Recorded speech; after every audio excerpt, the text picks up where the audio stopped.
আচ্ছা, নিজেকে কি করে হতাশা থেকে মুক্ত রাখবেন? কিছু লোক আছে, দেখুন, একটু না একটু যদি জীবনে অভাব চলে আসে, জীবনে যদি কোনো সমস্যা শুরু হয়, তারা ভেঙে পড়ে।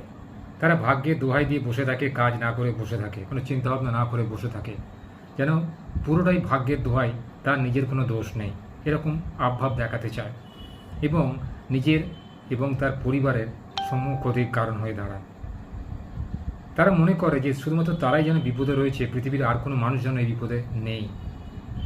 তো একটু যদি বুদ্ধি দিয়ে বন্ধুরা তোমরা দেখো, দেখতে পাবে আমাদের মতো শত শত লোক যাদের মাথার ওপর ছাদ নেই, একবেলা খেয়ে বাঁচে, কখনো কখনো খাওয়াও জুটে না, জল খেয়ে শুয়ে পড়ে, রাস্তায় ভিক্ষা করে খায়, যাদের বন্যাতে ভূমিকম্পেতে বাড়িঘরদোর নষ্ট হয়ে গেছে, ধূলিসাৎ হয়ে গেছে, যারা গৃহ ছাড়া, গৃহহীন, যাদের বাবা মা নেই, পৃথিবীতে একা জন্মের পর থেকেই কষ্ট করে রোজগার করে তারা জীবনযাপন করছে, কিংবা লোকের ভিক্ষার অন্নে প্রতিপালিত, সেই সমস্ত লোকের কথা ভাবো তো।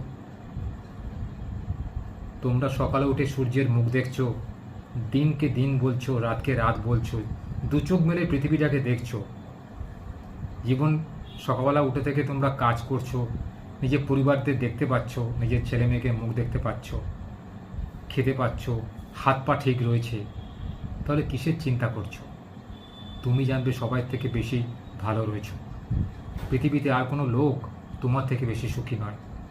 যখন সকালে উঠে দেখবে যে তোমার হাত পা ঠিকঠাক কাজ করছে, তোমার মুখ দিয়ে কথা বেরোচ্ছে, তুমি সব কিছু দেখতে পাচ্ছ, শুনতে পাচ্ছ, কাজ করতে পারছো, গায়ের জোর রয়েছে, শরীরে মনে বল রয়েছে, তাহলে জানবে যে তুমি আর সবাই থেকে বেশি ভাগ্যবান।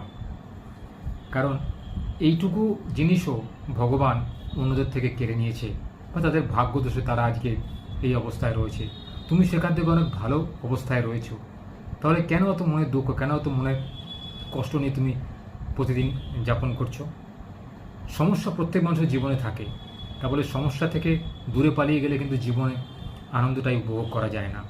সমস্যা না থাকলে জানবে জীবনে কোনো আনন্দ উপভোগ করা যায় না, জীবনে কোনো রস আস্বাদন করা যায় না। ভগবান আমাদের সবাইকে সমস্যা দিয়েছে, আবার তার সমাধানের রাস্তাও খুঁজে দেন।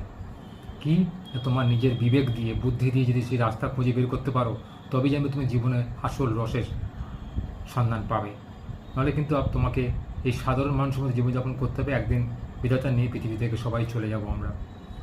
তো কেন মরবার আগে দুবার ধরে মরবো?